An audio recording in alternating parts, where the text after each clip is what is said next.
Hello, नमस्कार साथियों। मैं कंचन प्रभा आप सभी का बहुत बहुत स्वागत करती हूँ अपने चैनल स्टडी ग्रुप हिंदी पर।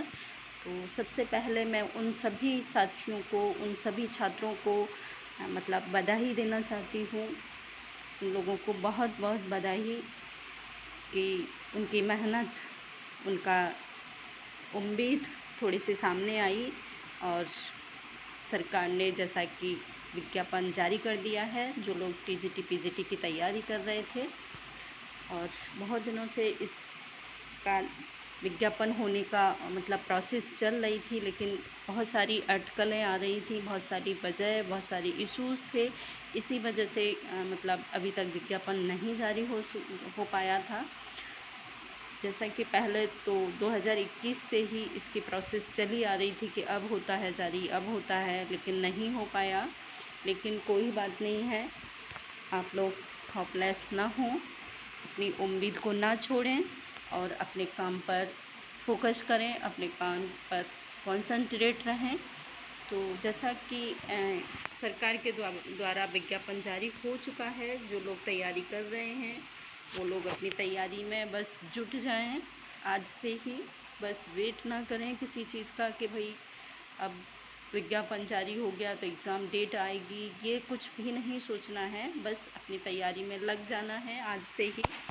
तो विज्ञापन और अपना विज्ञापन जो इसका ऑनलाइन पंजीकरण है, वो आप सभी लोगों से मेरी एक गुजारिश है कि आप सभी लोग अपने पंजीकरण को टाइम से उसे पूर्ण कर लें, लास्ट के लिए नहीं बैठें। बहुत सारी चीज़ें इश्यूज़ हो जाते हैं, इंटरनेट इश्यूज़ बने जाते हैं, कहीं साइड नहीं चल रही है, कहीं कुछ हो रहा है, कहीं एरर आ रहा है। तो इसलिए अपना जैसे ही साइट खुलती है तो सबसे पहले अपने फॉर्म को फिल करें, अपने पंजीकरण करवाएं और उसके बाद अपनी तैयारी में लगें।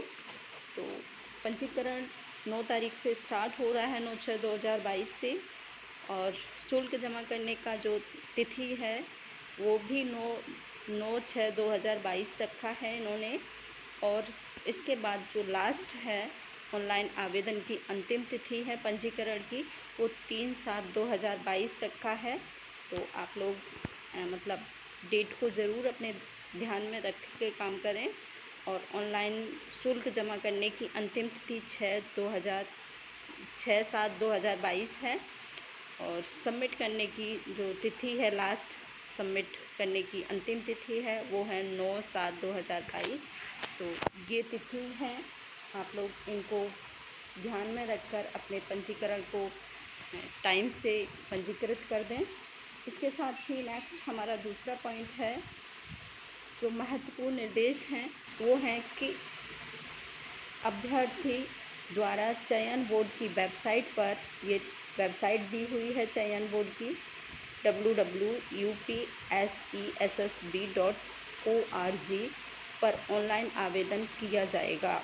इसी पर आवेदन करना है, इसी साइट से। इसके अतिरिक्त अन्य किसी के माध्यम से प्रेषित आवेदन स्वीकार नहीं किया जाएगा। ऑनलाइन आवेदन भरने के लिए विस्तृत अनुदेशन चयन बोर्ड की वेबसाइट पर उपलब्ध हैं। तो जैसा कि लिखा हुआ है कि किसी दूसरे माध्यम से, दूसरे तरीके से फॉर्म को स्वीकार नहीं किया जाएगा। जो इस साइट से ही ऑनलाइन होंगे उसी को माना जाएगा।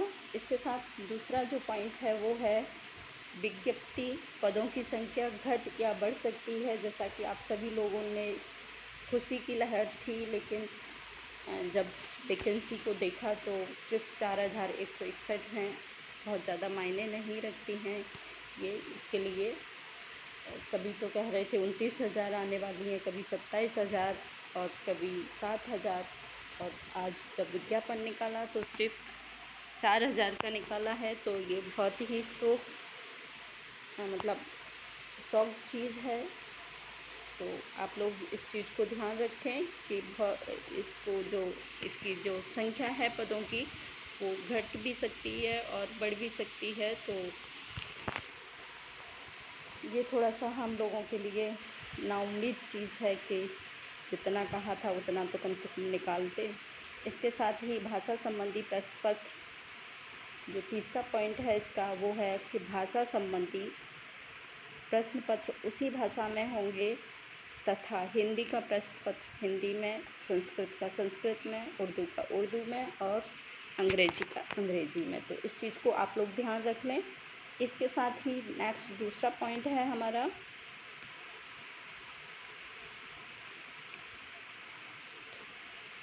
दूसरा पॉइंट बताया है कि परीक्षा जो है हमारी वो ऋणात्मक अंकन नहीं होगा परीक्षा में। तो जितना हम करेंगे उतना हमें उसका मार्क मिलेगा। इसके साथ ही किसी भी आरक्षण का लाभ उत्तर प्रदेश के निवासी के लिए ही अनुमान्य है।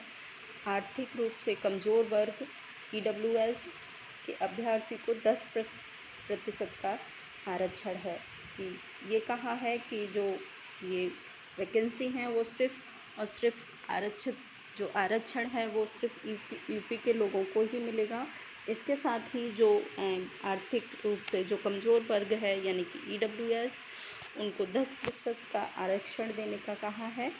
इसके साथ ही ये बस सबमिट करने का है कि अंतिम तिथि 9 तारीख है, 9/7/2022। आप सभी लोग याद रख लें, 9/7/2022 को हमारा अंतिम है। इससे पहले ही हमें अपना फॉर्म को फिल करके सबमिट करना है। इसके साथ ही दूसरा पॉइंट है, ऑनलाइन आवेदन अंतिम रूप से सबमिट करने के पश्चात उसमें किसी भी प्रकार का संशोधन नहीं किया जा सकता है। कहा है कि जो फॉर्म है वो थोड़ा सा आप सभी लोग ध्यानपूर्वक अपना फॉर्म को फिल करें या करवाएं। उसमें किसी प्रकार के संशोधन के लिए कोई उन्होंने ऑप्शन नहीं दिया है। इसके साथ नेक्स्ट हमारा दूसरा पॉइंट है, वो है हमारा ऑनलाइन आवेदन करने संबंधी संक्षिप्त अनुदेश दिए हुए हैं। इसमें कोई ख़ास नहीं है। रजिस्ट्रेशन फ़ीस है, फॉर्म है।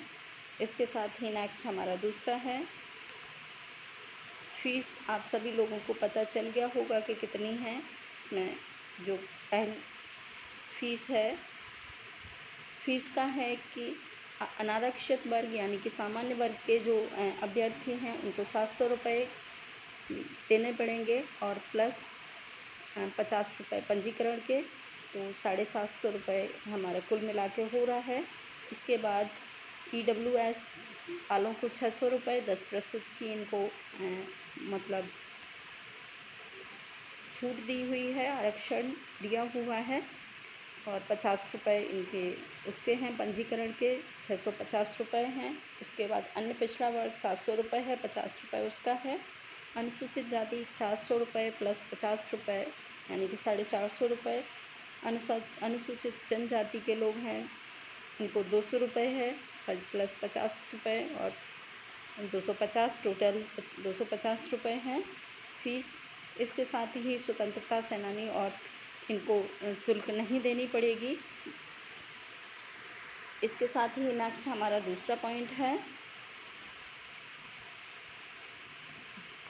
दूसरा पॉइंट हमारा कहता है आयु सीमा आप सभी लोग जानते हैं कि इसमें एक ओनली 21 वर्ष से कम नहीं होनी चाहिए और 62 वर्ष से अधिक नहीं होनी चाहिए इसमें जो आयु सीमा है। इसके बाद शैक्षिक योग्यता जो रखा है वो देखते हैं।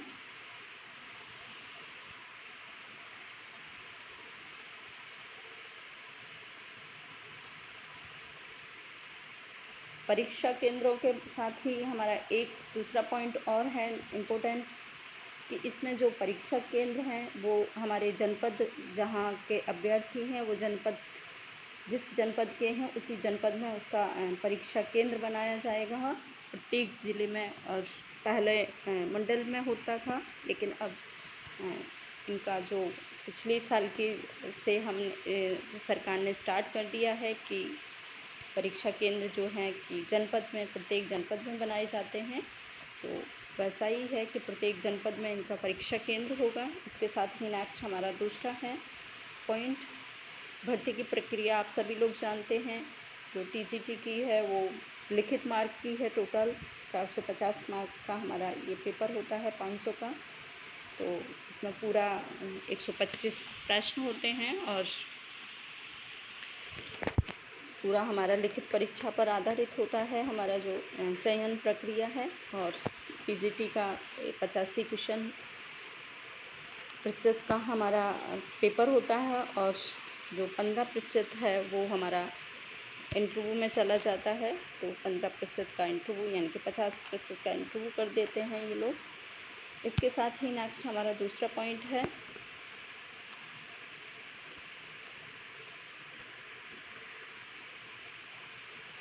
ये इसी का दिया हुआ है प्रवक्ता का, तो आप लोग सभी देख लें। 50 अंक का जो होता है वो इंटरव्यू होता है, 25 अंक हमारे अन्य अदर चीज़ों से मिलते हैं, एमएड बीएड डिग्री धारकों से या फिर किसी मतलब नेशनल इंटरनेशनल जो खेल होते हैं उस पर।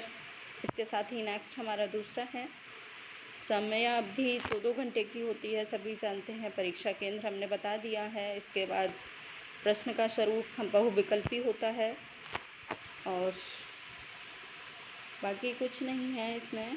इसके साथ नेक्स्ट हमारा दूसरा क्वेश्चन पॉइंट है कि आवेदन से पूर्व अभ्यर्थियों के महत्वपूर्ण निर्देश दिए हैं।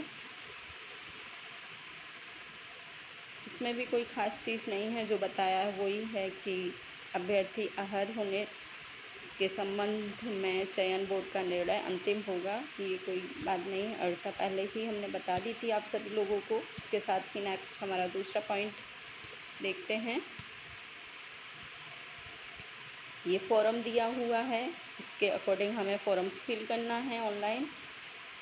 इसके साथ इंग्लिश में है और ये प्रमाण पत्र है लास्ट का जो शपथ होती है। इसके बाद ये वैकेंसी हैं कि किस में कितनी है। नागरिक शास्त्र में जनरल में 14 हैं, बहुत कम है, हालांकि में प्रवक्ता का है ये। और इसके साथ ही जैसे कि हम लोग जो हिंदी वाले हैं वो एक बार ज़रूर सुन लें। हिंदी में जनरल में 53 हैं और ओबीसी में 20 हैं, एससी में 8 हैं। इसके बाद एसटी में एक भी नहीं है और टोटल जो हिंदी की हैं वो 81 वैकेंसी हैं, 81 सीट्स हैं। इसके साथ ही नेक्स्ट हमारा दूसरा है पीजीटी का देखते हैं। बालिका वर्ग में वो बालक वर्ग का था, ये बालिका वर्ग का है। बालिका वर्ग का हिंदी का देखते हैं कि हिंदी में जनरल में 4 हैं, ओबीसी में एक भी नहीं है, एससी में एक भी नहीं है, टोटल सीट 4 हैं, तो बहुत कम सीटें हैं। इसके साथ ही नेक्स्ट हमारा दूसरा है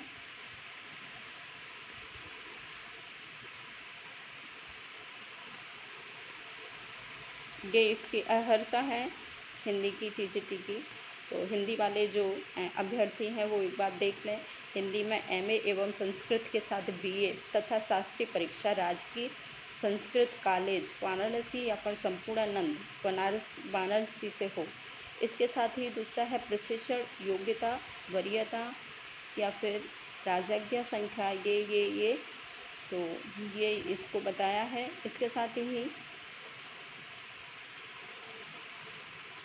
हाई स्कूल परीक्षा के अध्यापन हेतु समय प्रचलित नियमों के अनुसार ही अध्यापकों के लिए यदि कोई निर्धारित शैक्षिक योग्यता रखते हैं, इंटरमीडिएट कक्षाओं के हिंदी प्रवक्ता पद पर प्रोन्नत हेतु संस्कृत विषय से बीए उत्तीर्ण होना आवश्यक नहीं होगा। मतलब ये उन लोगों के लिए है कि जो प्रमोटेड जो होते हैं उन लोगों के लिए नहीं है कि अगर वो पढ़ा रहे हैं पहले से तो उनको लिए नहीं ये माना जाता है कि उन्हें संस्कृत होना ज़रूरी है। अगर वो पहले टीजीटी में उनका सिलेक्शन हो गया है और कई सालों से वो पढ़ा रहे हैं और उनका प्रमोशन होना है तो उन लोगों के लिए ये ज़रूरी नहीं है। और इसके साथ ही नेक्स्ट हमारा दूसरा पॉइंट है, बाकी बहुत सारी योग्यताएं हैं।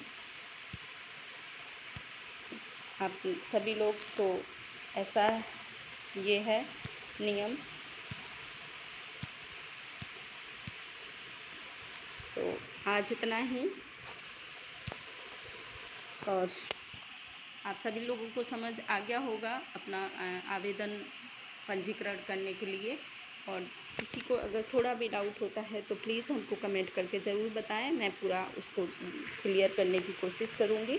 तो नमस्कार, आप सभी को बहुत बहुत बधाई, आप सभी को बहुत बहुत शुभकामनाएँ नेक्स्ट अपने एग्ज़ाम की तैयारी के लिए। तो थैंक